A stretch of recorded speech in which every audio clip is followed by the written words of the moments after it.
Bonjour Gladys. Bonjour Lénaïque. Comment vas-tu? Ça va bien? Après cette semaine, tu n'es pas trop fatiguée?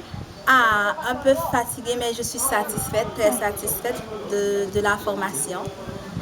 Parce que, alors pour moi, ce que j'ai appris est beaucoup plus, représente beaucoup plus que la fatigue que j'ai eu à affronter au cours de cette semaine. Qu'est-ce que tu as retenu de cette semaine? Alors, j'ai retenu beaucoup de choses, surtout en rapport avec les différentes étapes dans la méthode MAP. Et est-ce qu'il y a quelque chose, un point particulier qui va vraiment t'aider à travailler par la suite? Oui. Si je prends par exemple, alors si je prends même la méthode MAP, en fait, c'est une méthode qui va me faciliter l'enseignement, surtout l'enseignement de sciences dans les classes. Et ensuite, alors je dis dans les classes parce que j'ai l'habitude d'intervenir surtout au niveau du troisième cycle, mais grâce à la méthode MAP, je me vois déjà dans l'enseignement des sciences parce que en général, je n'enseignais pas les sciences, donc je me vois déjà dans l'enseignement des sciences. Bon. Et comment penses-tu que les élèves vont recevoir cette nouvelle méthode? Bon, je pense que les enfants, alors les apprenants seront heureux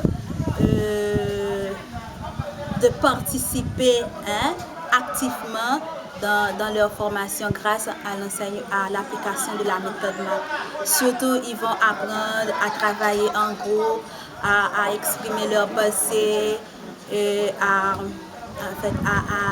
appliquer ce qu'ils ont su, bien ce qu'ils ont eu comme notion à leur réalité, à leur façon de vivre, etc. Donc vraiment la leçon pour moi, la méthode MAP, non seulement cela aide l'enseignant en quelque sorte à faire une application entre la notion et la vie courante des enfants. Vraiment, Et est-ce que tu penses que ça va être vecteur d'un changement en Haïti? Bien sûr, parce qu'en général, nous autres, alors, quand je dis nous autres, on peut parler d'une manière générale. L'enseignement se base sur la notion, le savoir, mais le savoir-faire, généralement, est beaucoup plus négligé. Maintenant, l'enfant, déjà en salle de classe, il apprend à appliquer ce qu'ils ont reçu comme notion avec leur façon de vivre, de penser, etc. Donc vraiment la méthode MAP est bienvenue pour une innovation, bien pour changer, bien pour bien orienter l'enseignement haïtien vers le développement. D'accord, merci beaucoup Gladys, bonne continuation. Merci à toi également.